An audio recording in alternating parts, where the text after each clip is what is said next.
Assalamu alaikum. Welcome to this live stream. We are going to be addressing the question, does the fossil record support Darwin, or rather Darwinism?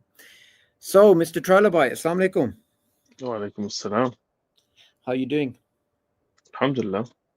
Alhamdulillah, we're back. It's been a while since we've done a stream. And it's actually good because you're doing a lot of research, you're reading articles, reading books, and doing all sorts of things. So it's nice to catch up. We did a review last time, and this Yes. time we're doing something a bit different. I remember meeting you back about 10 years ago, and I remember one of the things you were doing back then was collecting fossils and putting them in a sock and yeah, like you have a love of the fossil record. That's clear, right? I mean, you've got a trilobite in your a picture, and that's your name as well, Mr. Well, I've given you the name Mr. Trilobite. What has fascinated you personally in the field of paleontology? I just like collecting fossils. I just like how fossils look like. You know what I mean? Going out and just hammer these massive, huge, cliffs, and it just feels good because out of some random place you don't expect to find some like a tree-like plant. You know what I mean? In the middle of nowhere, and it's just there. You just pick it up and it's all yours. You know what I mean? So been to like Wales, been to Rochdale, Oldham, all sorts of places, collected everything and just brought it back home. But the sock bit, yes, because when I've got nothing else, no more containers, I throw in the sock and just take it home. Yeah. And you know what? If it's been through millions of years of natural processes, and then it gets into a sock, it's survived, right? Yeah. Yes. And then whether it's a sock or a plastic bag or whatever, it's been through worse. Let's put it that way. It's been through wars, it's been through famine, it's been through all sorts of geological processes. So it's important to keep that in mind as well. All right. Exactly. Now we're going to be speaking about the fossil record and Darwin, and the reason why is obviously Darwin is still relevant. People try and say that, oh, we don't really need Darwin anymore. We know what we're doing, but he's still pushed as the sort of person who proposed an idea which is in line with what we see in the fossil record. So before we get into his theory and what it said and why it doesn't fit with the data, you wanted to give a sort of brief history about what are fossils and what is this field of paleontology and how it came about. Yeah. So the earliest time that I'm aware of anyway, where paleontology or fossil record was mentioned would be about 2,000 years ago, when when Jesus appeared and Christianity spread. The pagans were refuting the Christians, right? And they would say that your story of Noah is basically our story of the pagan story, because the pagans got a similar story. Every civilization got a flood story, right? It's worldwide. Anyway, and Tertullian, and you might want to show a picture of Tertullian if you want, but Tertullian was, I think, 3rd century Christian church father, and he would argue that, well, actually, this flood of these pagan flood, well, can't be true because your flood occurred in some Greek island, whatever it is, right? But we have loads of fossil fish in Egypt, and yet Egypt is a desert. So where did the fish come from? Must be the flood, right? So 2,000 years ago, they were arguing about the fossil record, trying to prove Noah's flood or not, right? That's how it was. And it remained that way for a very long time. There's fossils in areas that we do not expect. Why in Egypt? Egypt is a desert. Why here when it's on top of a mountain? All of this. Well, to be honest, the mountain was slightly problematic. It was a different story, but people used it for a long time, right? Then in the sort of 16th century, and let me get my notes out because I can't memorize everything. In the 16th century, you've got Conrad Gesner. He wrote a book called On Fossil Objects, Chiefly Stones and Gems their shapes and appearance. And you can tell by the title that fossils, according to him, just means anything that's dug up. Could be stone, a rock, a gem. It doesn't matter. Could be animal, could be inanimate, an object, whatever. And there was this sort of systematic way of, classifying things, naming things. And then over the years, like from Gesner, we jump to like Georgius Agricola. He wrote on the nature of fossil in 1546, and he had loads of illustrations, very amazing illustrations for the 16th century, right? And then again, you keep jumping into the future, and then we finally reach, say, the 19th century. And the 19th century is important because the term fossil now becomes exclusively for animals. That's it. Rocks, gems, and stones and whatever, that's no longer applicable, for the term the fossil. Now, when you say fossil, we always mean an animal. Doesn't matter what animal, how big or small, it's an animal nevertheless. So by the 19th century, we get William Buckland, and William Buckland is pretty much the most important geologist of the time because what he did and his illustrations would influence pretty much everyone after him. So Charles Lyell, Charles Darwin, Huxley, you name it, they were all influenced by this one guy, William Buckland. And Buckland was a geologist. I think he was a Catholic, maybe not. I could be wrong here, but he was a Christian, and he started to doubt the idea that the Earth was young, like 6,000 years or 5,000 years at his time. He doubted that, and he started to believe that actually the Earth is much older than we once thought. So he drew, after of course long research and whatnot, he drew very beautiful illustrations of what he believes how the fossil record looks like, and I want to share those pictures. 1 minute, let me send you the link because this captures what they thought of the time. So let's see. Can you check this website? I'll put into the chat. Just click on the link and you will see it. Yep. Yeah. There should be one at the bottom, one at the top. So the bottom one is the earlier one, then the top one is the later one. So we'll go for the bottom one. And obviously, when I took a screenshot of it, it was horrible. This is nice, high quality. Can you see it now? Let me see. Yeah, perfect.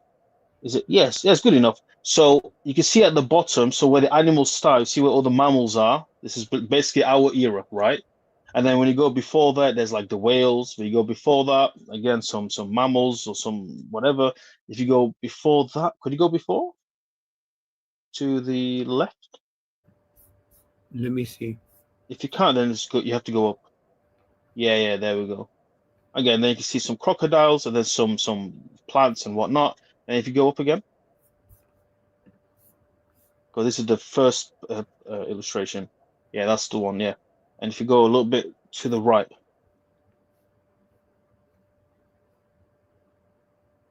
yeah, continue. Yeah, more. Yeah, and then again, you'll see how. Yeah, correct. Okay. There's one more. There's one more section.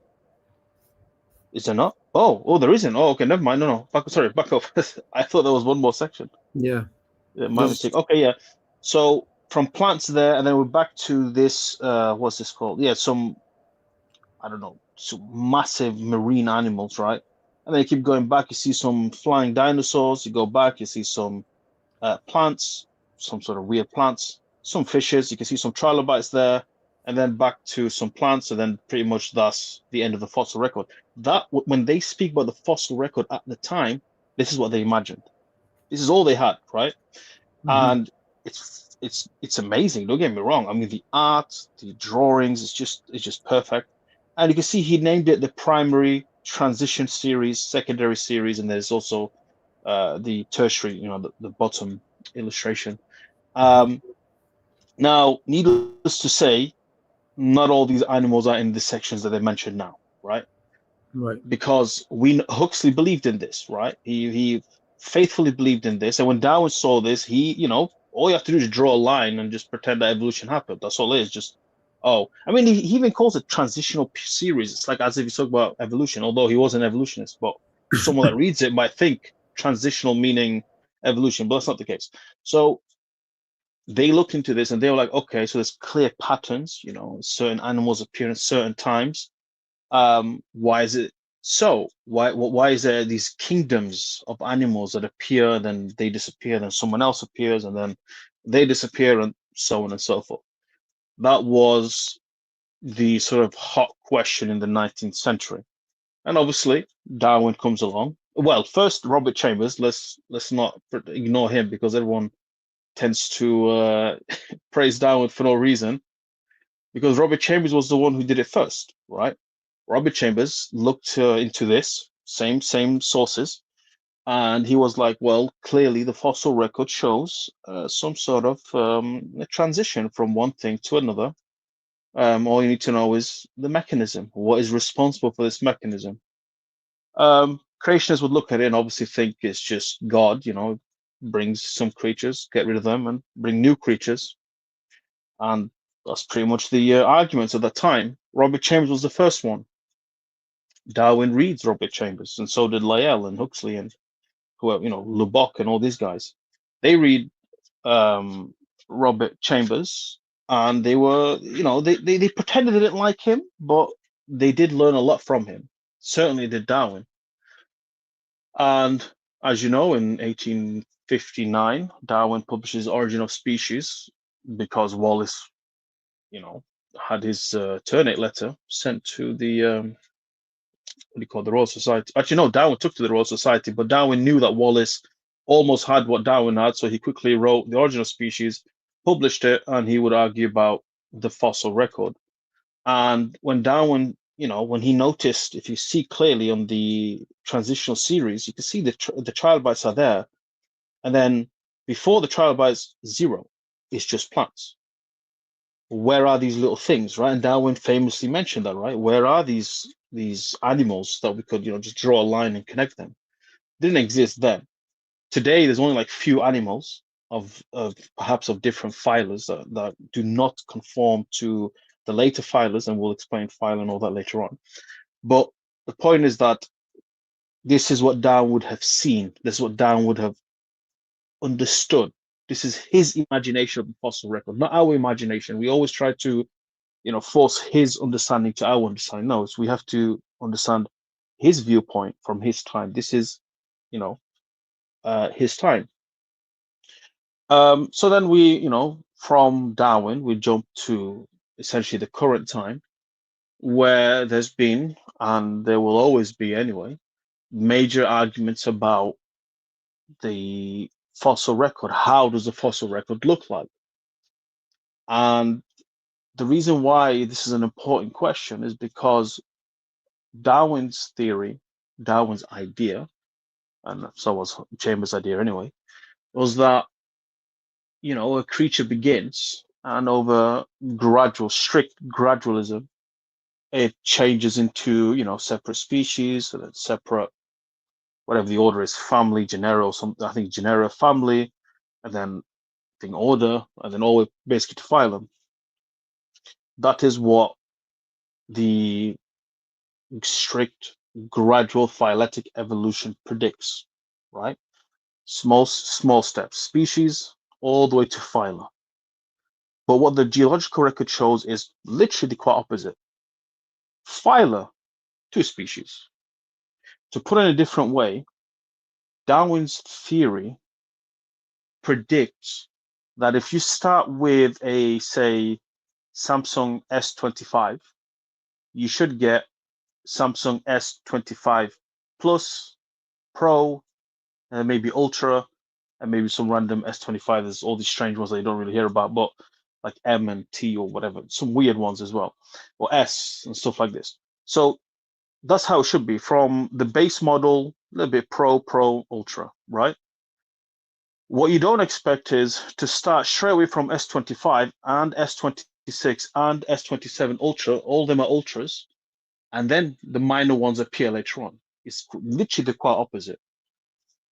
That is how the fossil record looks like, and it has been for the last 150 years since it's been, systematically been classified. So, in the between 19, well, let's think, 1920 all the way to 1980, specifically 80 because of Stephen Jay Gould. But from 1920 to 1980s, the geologists knew this, but they were sort of disconnected from the biologists. The biologists did their own thing with population genetics, and population genetics obviously pre-assumes gradual evolution. Whilst the geologists, they don't care about population genetics. For them, it's what the fossil record looks like, not your assumption. Could you, And sorry, sorry. could Yeah. you break down what is population genetics? Oh, how do you break If, that down? if I give you a first pass explanation and you let me know if you want to add anything, right? Go for it. Yeah, let's try. Yeah. It's the study of traits and their genetic components which are spreading through populations at a large scale.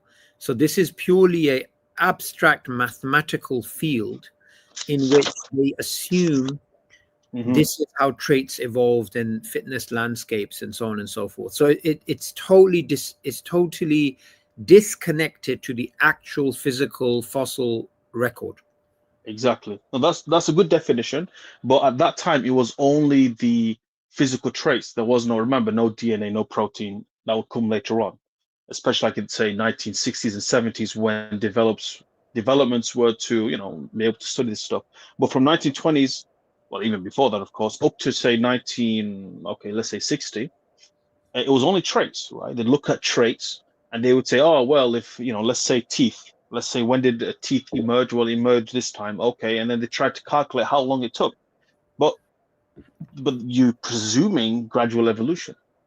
Now, in that period that I just mentioned, there were at least how many? At least, let me think, at least 30 different evolutionary theories. I'm not even joking. Loads. None of them had predicted the same thing. They're all different, right? Some believed in sort of, let's call it the mutation theory, the idea that things evolve really quickly. Others believe in, again, gradual, some of in between. So you have the two extreme, right? Extreme gradualism, extreme not gradualism, basically, right? And then you have everything in between. And everybody heard of Richard the Goldschmidt's, the what was it? The hopeful monster. Everyone talks about it and make fun of him and whatnot. But it was a legit opinion. People believed that because it's the only way to see the fossil record. Population genetics presumes gradualism. They don't want to presume this, they want to prove it. So 1950s and 60s, obviously the DNA, the protein, that kind of stuff. They start to apply again this essentially population genetics on them and try to figure out how all these things are and when they evolved. So they use the molecular clock, which again presumes gradualism. So Stephen Jay Gould comes out of nowhere and basically exposes everything and says that actually the fossil record is very abrupt. Things appear almost in their phyla, and then Okay, in so this could you, because this is a introductory video, could you break down what you mean by phyla and generally the classifications? So we have domains, we have phyla, we have families, orders, and all that type. Like, just if you could give maybe I should bring up a classification. Yeah, it's a taxonomic category. But yeah, if you bring a picture, then we can explain it, and then Because we'll that's see. really helpful because you know Yeah. for people they okay, maybe You need to put more animals so that people understand, because a fox it's not gonna help. no, If you it's have not. if you're gonna put if like a bundle of animals, people start to realize like yes, humans and horses. Okay, I mean we're very different, but actually we're also very similar according to the classification. No, that's just trying to use evolution. No, I don't want taxonomic evolution and stuff like that. Yeah, I know what you mean. Here we go. Okay, let's see. No, that's not helpful No. either.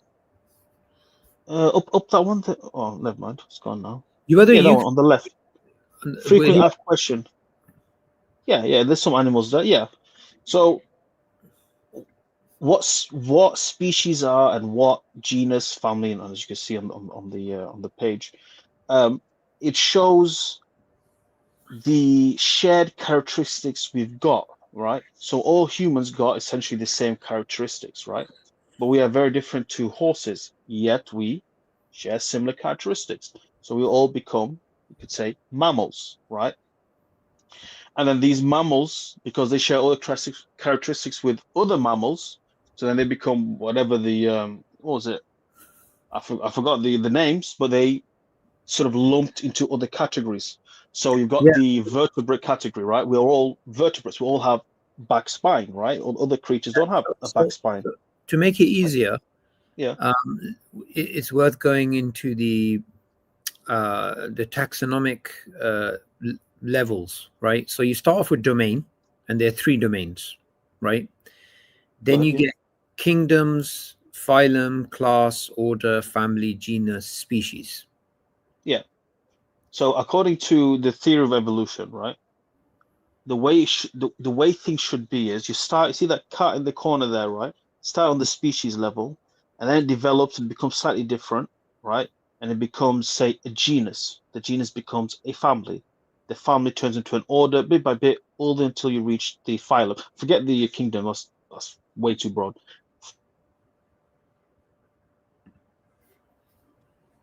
Okay, that's fine. Carry on. Hello? Can you hear me?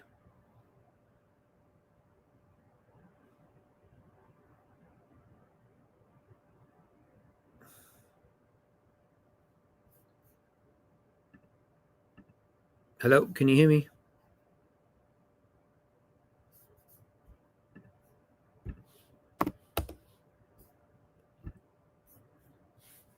Let me see. Can you press 1 if you guys can hear me in the chat? Press 1 if you can hear me in the chat. Okay. All right. Mr. Trilobite's gone. He'll be back. He will be back, brothers and sisters.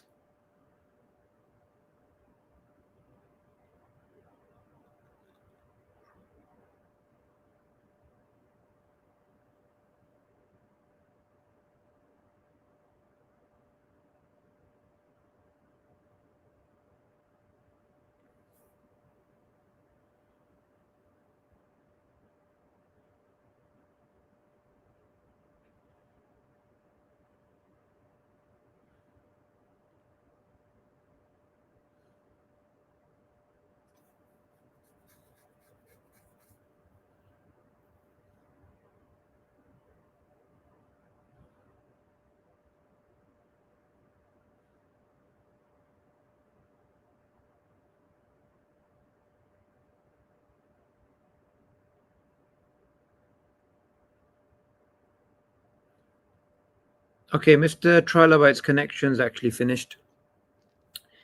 We'll just wait for him to come back. Okay, and there he is. Yeah. Yes. Yeah, I don't know what happened. My connection literally just died. So, bro, anyway. the shayateen jinn saw that you were dropping knowledge on the people, and they thought, nah, let's get involved. let's go and fiddle around with the Wi-Fi. That's the one. So what did I say? What was I? Let's just go back to the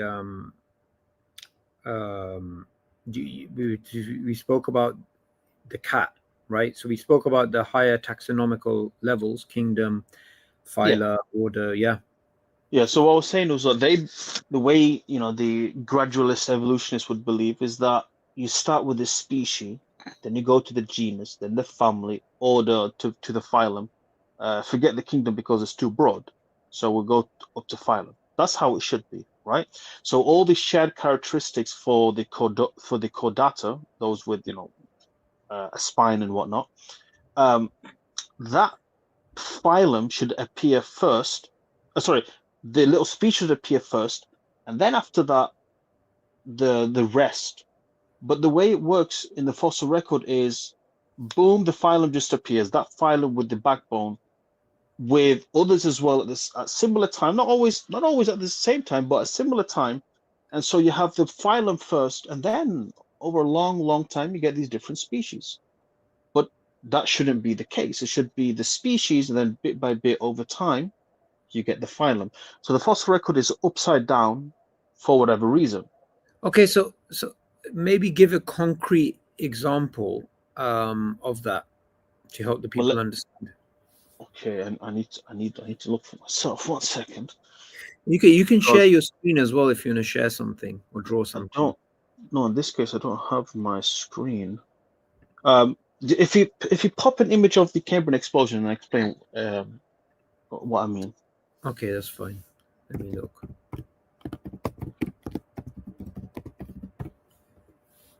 Yeah. In the geological record, yeah. Okay, let me just. Yeah. This one? I'm not sure you can see my screen. That picture? The other one on that yellow, red, orangey color on the left. Down. No, that's green. The next, the one below it. This. Yeah. So that looks like this picture. Yeah. So the reason why the Cambrian explosion is a problem from a gradual perspective is that the creatures that appear in that very thin geological period are all separate phylum, not separate species, not separate genera, not separate families. No, literally separate phylum. They all appear in that very small period of time, geologically speaking, of course. Yet they want you to believe, for example, that whale evolution took 50 million years, although now they say 8. But anyway, it took 50 million years. And yet, what did whales evolve from, according to them? Some backbone creature, a little mammal, right, to a big whale. But they're both mammals. They both got, a back spine. Yet, in that similar sort of period of time, in the Cambrian explosion, you have all these different phylums, distinct, very disparate creatures who share pretty much nothing with each other. Yeah, they all appear in that short period of time with virtue. Yeah. So, sorry to cut you off. Would you say that if the fossil record was drawn from a abstract Darwinian point of view without looking at the data, it would start off with one phylum, and then then you'd break off over hundreds of millions of years into different phylums. Exactly. And then 2 phylums, 3, 5, maybe 8, 10, bit by bit. But the way the fossil record starts is 1 or 2 phylums, and then an explosion of phylums, and then a bit more phylums later on. And it's like, yo, that is not at all what the phyletic, gradualistic, whatever you want to call them, pan-adaptationists, all these different terms, right? But all refer to the same thing. Okay, so just another point. This idea that evolution is intrinsically, a Darwinian evolution is progressive from simple to larger and more complex. This in of itself is not inbuilt within the theory. There's nothing about, like, you can have life for 4 billion years on this planet simply being bacteria. There's no reason for life to become more complex and multicellular. Well, technically, bacteria, they live in all environments, you know what I mean? Yeah. So it'll be very odd to, claim that the environment changed, therefore bacteria changed. Why? They could just adapt to it anyway. But that's a different story, I guess. Yeah, so this is one of the things I did want to highlight, which is, we use this term, or this person hasn't evolved, they haven't developed. We in our common day folk language, we make the presumption of gradualism and the presumption of progress Hmm. within our dialogue, but that's not inbuilt within the theory. No, no. Well, unless you believe in what's it called, the orthogenetic evolution, that there is built-in progress to evolution, which is again, it's a different theory altogether. But they don't believe that anyway. The sort of what do you want to call them? Non-godly evolutionists, whatever you want to call them. But um, but the idea that small creatures become big later on, that seems to be the case, and everybody seems to agree with that. I mean, if you open the Bible and you read what God created first, there's always small creatures, then the big creatures. It's the same pattern, right? Pretty much. I mean, Islam is the same thing. It's the same pattern. So the pattern itself isn't an issue. It's not inherent to evolution. It's not inherent to any particular faith. It's not inherent to any particular scientific idea. It's Everybody seems to agree with that, right? The idea that small creatures over many years, all of a sudden you get these big creatures, and then obviously humans. There's no disagreement there. But Mm. the pattern in the fossil record, the idea that phylums appear in that little strip of time, is a problem. Now, personally, I don't believe this happened, but evolutionists and whatever, they believe in the Cambrian explosion. All right, well, then it's a problem, right? If you believe this, then you've got an issue. Why does a fossil record look like this? So then they try to say, well, by using molecular clock and population genetics and whatever, they say, well, maybe in the past there was some creatures who did look like this, before, of different species, and they just vanished and these guys appear. So it appears like all the phylum just started there and then. Obviously, zero evidence. It presumes evolution is true. It presumes gradualism. So say It's say that. Is there a particular name for this, or is this the what do you call it? There was a name. I'm forgetting the name. ghost lineage. Ghost lineage, I think is, yeah. So just explain that concept. So ghost lineage is when evolutionists, they see two creatures and they want to figure out how old their ancestors were, or the common ancestor between these two. So what they'll do is they will predict, or at least assume that, okay, creature A and B both were connected to creature C. Now C doesn't exist, and the whole lineage between the two again don't exist. All we see is A and B.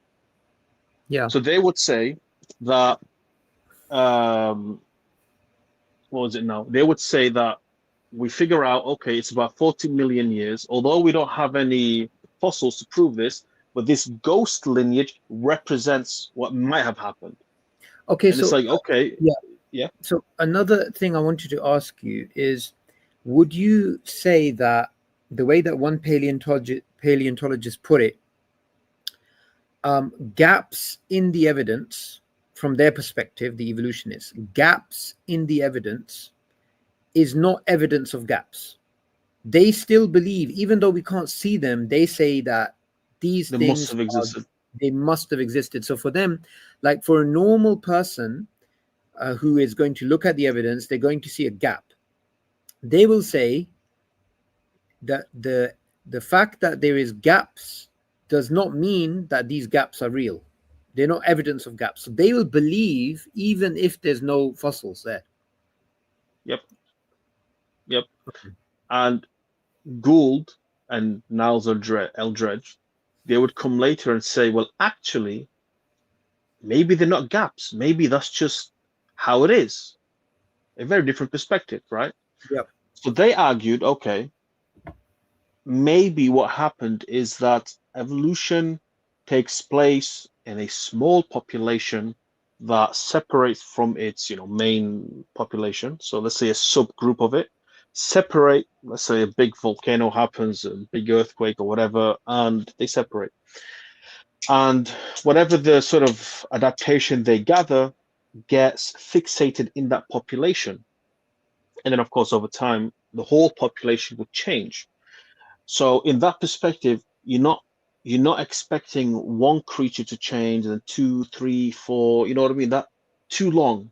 And there's no evidence. It's very difficult to fixate the new characteristics that you have gained, supposedly, that you have gained. It'll be very hard to fix it in that population. But if you separate Okay, the whole population, yeah, sorry. Let's break down that very important concept of fixation, right? yeah, So, to keep a very simple example, if you have a bunch of sheep and there yeah, is a random mutation and one of them evolves to have more wool, right? mhm, That helps that sheep survive in that winter, which is brutal, which the other sheep die in. mhm, Over generations, that gene will become fixed if it spreads. If it spreads and it becomes part of the dominate, the no, dominant, if it becomes dominant in that gene pool, then it's fixed, meaning it's been firmly implanted. Or you could lose that good adaptation because the next year or the year after there is exactly. that sheep got stabbed or something else happened, A right? wolf comes and eats it. Yeah, well, Yeah, whatever, anything like that. right? Or for Yeah, example, they don't have the bad, they only have a moderate winter. They don't really have a harsh winter anymore. yeah. So in the sheep case, for it to be fixed in that population would take a long time, and it takes a lot of assumptions like no wolves being around, no, I don't know, like you said, someone stabbing the sheep or whatever it may be. It takes a good number of assumptions for you to believe that this thing got fixated later on in the population. So Gould, because he thought, and technically he's right to an extent, that the neo-Darwinians, call them Darwinian, call them whatever you want, right? They believe in that strict, selection of the single, Mm. being, and that being must sort of change and then sort of affect the other one, then affect the other one, so on and so forth. Yeah. They don't really think in a group, not that they deny it, but they don't really think in a group way or a group selection. They always think of a single selection, and even worse, a gene selection. So even Okay. even So lower. Yeah, before we get down to species selection and all these ideas, let's break it down in a personification or a type of personal debate between Gould and Dawkins, right? Or you could say the punctuated equilibrium people and the neo-Darwinists. So if if I'm to summarize it this way, and I want you to add some layers to this, if I'm to summarize it this way, that the fossil record clearly showed discontinuous nature of the fossils that are found. Um, so the neo-Darwinists were like creating a whole bunch of countless ad hoc. ghost lineages, right? Yeah, ad hoc. Yeah, And they were saying, we know these fossils are not there, but we can't see them, but we know that they're there, right?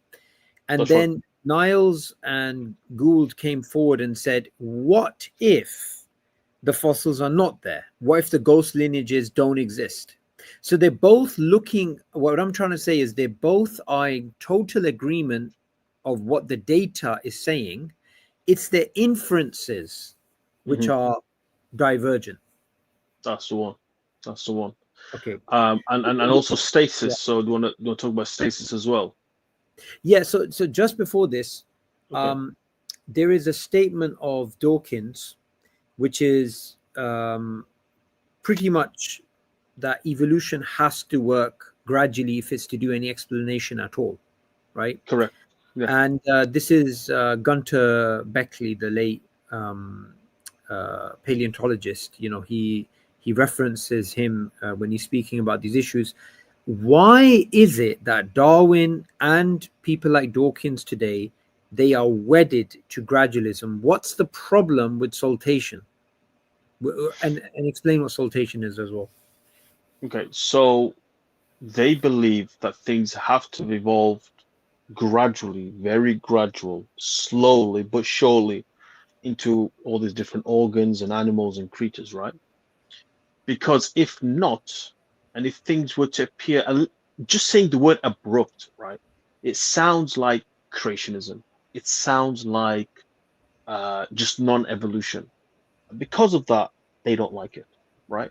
Even though many evolutionists have used it before, right? Between the 1920s all the way to 1980s, there were so many evolutionary theories, and they didn't mind using the terms. But because it just sounds like creationism and whatever, they were like, no, we'll stick with this sort of gradual, strict, gradual evolution.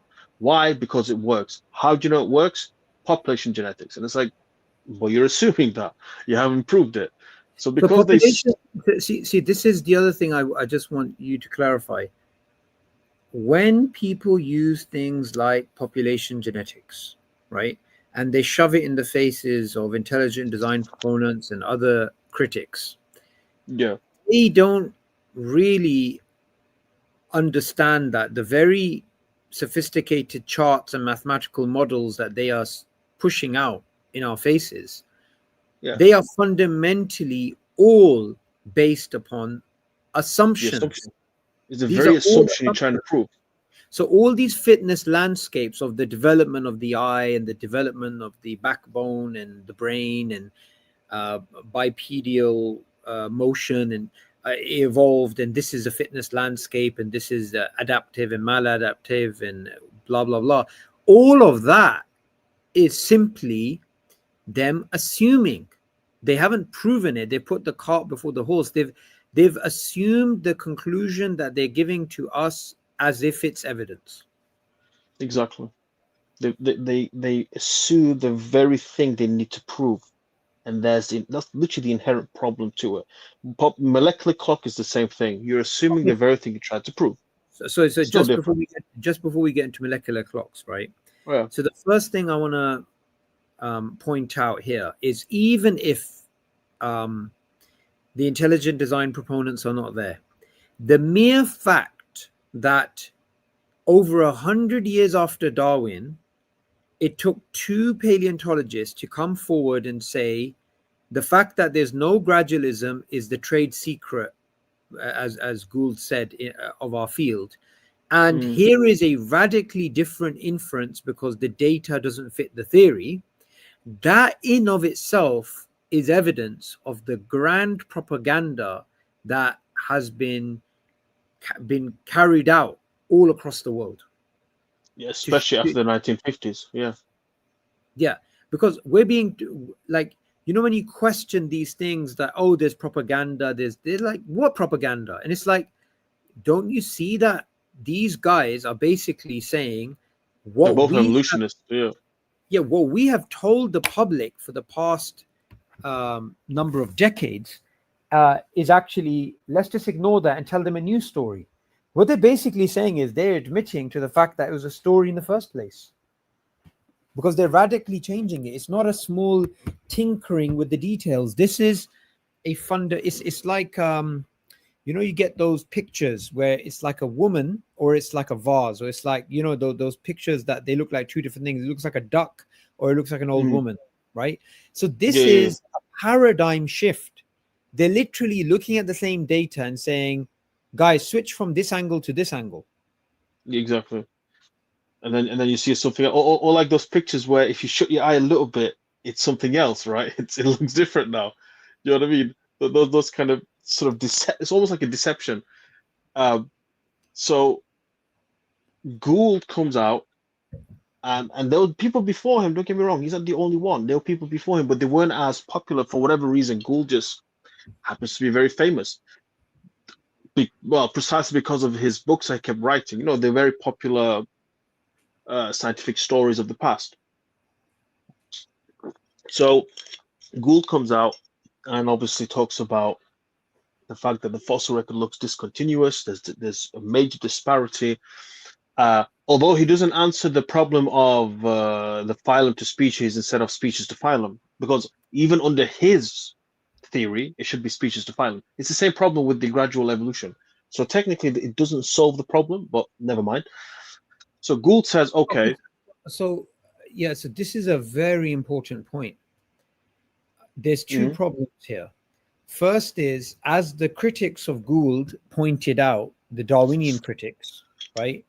His theory in of itself is not Darwinian. It doesn't fit Darwin's predictions. One of the things that Darwin wrote repeatedly, and he actually wrote it in Latin in The Origin of Species, is yes, yes, natura non facit saltus. something like this, Natura, yeah, yeah. exactly, So, yeah, I love the phrase. Natura non facit saltus. Nature does not make leaps.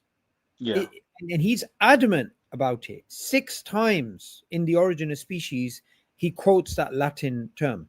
Yeah, and Because, Even yeah, Huxley, he told Darwin like, don't write this, take it out, and he's like, nah, I'm gonna keep it. Like, even against Huxley, he's like, nah. So Huxley, he changed. He was a gradualist, and he became a little bit more of a little bit non-gradualist. Very correct.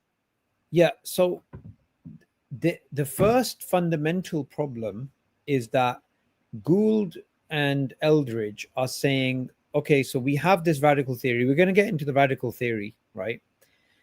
The first problem is, if the radical theory is true, then Darwinism's thrown out the window. Okay. Depending how you Second, define it, but yes, yeah, I mean, the way I wouldn't let the Darwinists redefine it in a non-gradualistic way. I think fair Darwin enough. was right, because you have to remember, here's a very interesting historical point. The Darwinists started saying Darwin was wrong on gradualism. Other than that, he's fine. But the thing is, Darwin said, I won't give up gradualism. Yes, So I rather stick with Darwin than the Darwinists here on that particular point. fair enough, fair enough. Because Gould, he sometimes says that Darwinism is wrong, but then he says I'm a Darwinist myself, and my theory is Darwinian as well. That's a butchering of the term. So, Exactly, but he gives his definitions anyway. So when he talks about the neo-Darwinian paradigm, he's talking about very specifically the strict adaptationist, single sort of species selection. Um, and what else? So the criteria as well that he was talking about. Obviously, no stasis, no saltationism, none of that kind of stuff. Versus his new theory that is against this new Darwin. You can call it Darwinian if you want, but it's anti what these neo Darwinians have developed in the 1950s, or as he called it, the hardened period. He then says, well, actually, my theory accepts saltationism, or at least it's okay with it. It accepts stasis, and it takes into consideration the group selection instead of single selection.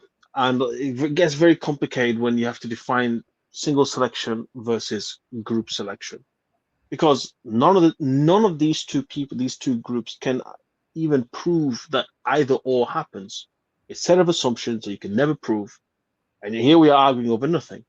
But nevertheless, Gould was like, yeah, it's the group selection because of allopatric speciation, when subgroups splits from the parent group, and because of the high um, pressure or the fitness level, or the fitness landscape changes most of the creatures there, and fix the change into the population, and then hence slightly quicker, not that it's rapid or anything, but it's slightly quicker than just this gradual single species selection idea, right? So under Gould's idea, we sort of expect discontinuities, no problem. And he also said that without major change to the fitness level, we don't really expect the creature to change. Why? Because creatures adapt. It's just a fact, right? Just because a horse lives in a hot weather and then it gets a little bit cold, therefore he's going to change. No, he's just going to adapt by either migrating or just get used to the cold weather or something. It's not going to change much, right? The horse will remain a horse. unless something major occurs, it will remain the same. That way, he could explain stasis, because once a creature in the fossil record appear, it pretty much remains the same or changes very little, and that's it. It remains for so many years. You'd expect it to be extinct, you expect it to change, but it doesn't. It remains till this very day. Spiders, turtles, whatever it may be, they're very old, yet they're still here in essentially the same form. So Gould wants to argue that, due to not so much, change into the environment, so therefore we expect stasis. On the other hand, you've got the sort of neo-Darwinian strict gradualists. They believe that if there's a little bit of, change to the fitness level, oh my God, everything's going to change. And Gould said, no, that's just silly. These were the two major narratives, right? And then go up to 2002, Gould dies. And with him, the theory dies. His whole idea, punctured equilibrium, just dies with him. None of his colleagues, right? Niles Eldredge, Sepkoski, actually, I'm not sure if Jack Sepkoski died before him or after. I'm not sure, but was it Jack? Was it John? Anyway, but you've got the son of Sepkoski, he's still alive, right? He writes a little bit about what happened, but again, no one's really defending punctuated equilibrium. It's gone, it's vanished as if it never existed before. And what the new Darwinians have done is they explain quite literally everything. It went from strict single selection, gradual, no leaps, no stasis, nothing, to everything. Now you can expect stasis, but not stasis. You expect discontinuities, but you don't expect discontinuities. You expect change when weather changes, but you don't expect change when weather changes. It's like, whoa, you guys explain everything. How am I supposed to refute this? How am I supposed to engage in this theory? You can't. So neo-Darwinian becomes so widespread, explains literally everything and therefore nothing. And because of that, yet again, more theories appear now. As you know, the 2006 Royal Society and whatnot. They appeared and they want to talk about new theory, and we'll talk about, oh, we need a new theory. You got the third way evolutionists. They want to talk about a new theory. They got supposedly different set of evidences to explain certain things. But that's because they're sick and tired of this sort of new Darwinian paradigm that first was strict and now it's sort of open to everything and therefore explains nothing. And so they want to challenge neo Darwinism and, start a new theory or theories. Will that be successful? I don't know. But is it in the public? It is. And here we are today, all because of, multiple reasons: the fossil record, the incongruent results from gene similarities, to many, many things from, back in the days, we used to talk about functionless organs, but nowadays we barely hear that now. But here, in the past, people talk about it a lot, but now it's like, oh, maybe natural selection just changed everything and kept the functional one, in place, which doesn't make sense because you need to have lots of functionless organs. But anyway, it is what it is, and that's essentially the summary, really. Yeah. And would you say, what was Dawkins' reply to Gould, from what you remember? I know this is a big area, but do you remember what it was? I read Gould. I read more about Gould responding to Dawkins than Dawkins to Gould. Okay. So, yeah, So if I, you can give some of the responses. of Gould to Dawkins. Yeah. So Gould will explain that stasis is real. Obviously, Dawkins wouldn't agree with that. Oh, well, now that technically, let's just put it this way: technically, Richard Dawkins is the sort of latter neo-Darwinians where they explain everything. So let's be real; he's not the old strict neo-Darwinian that Gould tried to refute, right? But Gould would disagree with single selection versus group selection. This was the main core difference between the two. So Gould would say that the single selection, and especially gene selection, is just too much. You've reduced it to this very reductive understanding of life. But as you correctly noted in your book, The Death of Neo-Darwinism, gene a single gene doesn't it does nothing. It doesn't. It needs to be part of a group, right? So Yeah. Gould took it further that, well, it's not just a group of genes, not just an animal, not just few animals. It has to be a group of animals, and so therefore evolution is better explained by the group selection. Dawkins would say no, everything is boiled down to the gene, or at least a set of genes, because they are the ones who control everything. At least I know he's saying it in a metaphorical way, but that's how he portrayed it. And of course, Gould never liked it, and that was the sort of crux between the two. But of course, there were others as well. But that's the crux: single versus group selection. Okay. And where are we at today, would you say? Because 2016 we had Gert Muller speaking at the Royal Society. He mentioned the non-transitional modes of uh, those patterns in the fossil record don't fit Darwin's idea, and the same thing that we find um, being said by the intelligent design proponents, especially Gunter Beckley, the late one, the late intelligent design proponent, that it just doesn't fit. I mean, where are we today? Have the Darwinists managed to resolve this particular fossil issue? No, no, no, no. Nowadays, it's just everyone's saying everything, but no one's resolving anything because you really can't solve it. First of all, the fossil record is not complete. It will never be complete anyway.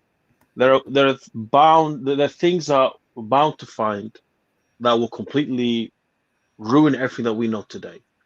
So it is what it is. No one can solve it. That's the issue.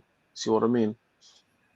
And if you believe gradual evolution, then you're just going to say, well, the fossil record is incomplete. And if you believe the fossil record is complete or looks good enough, then you would argue that we need a new theory. And there's the issue. The issue is the perspective, like you mentioned before. How do you look at it? It just depends on your bias and depends on your your bias. Yeah, pretty much. Yeah, Mm. yeah. No, I It won't be. understand. Yeah, it will never be solved though. Never. Why do you think that is? Because of the biases. You believe in gradualism, the other person doesn't. He believes in God, he believes in non-God gradualism, he believes in whatever.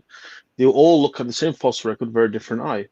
And the let's say the punctuated equilibrium guy or the saltationist guy will look at the gradual guy and say, look, you idiot, you don't know that there's so much stasis and so much saltationism and discontinuities. He say, no, you idiot, my population genetics proves it. He says, no, that assumes it. They says, no, what are you talking about? You must be a creationist. And then that's it just boils down to that. It's not going to go anywhere and no one will ever solve it.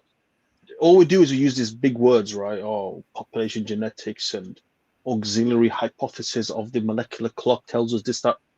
It means nothing, right? It's just big words that mean absolutely nothing. It's the same assumption for the last 60, 70 years that they've used. We're not going to go anywhere. Yeah, so but the intelligent designers, the thing about what they believe is that no matter how the fossil record looks like, the intelligent will always explain it anyway. It explains everything.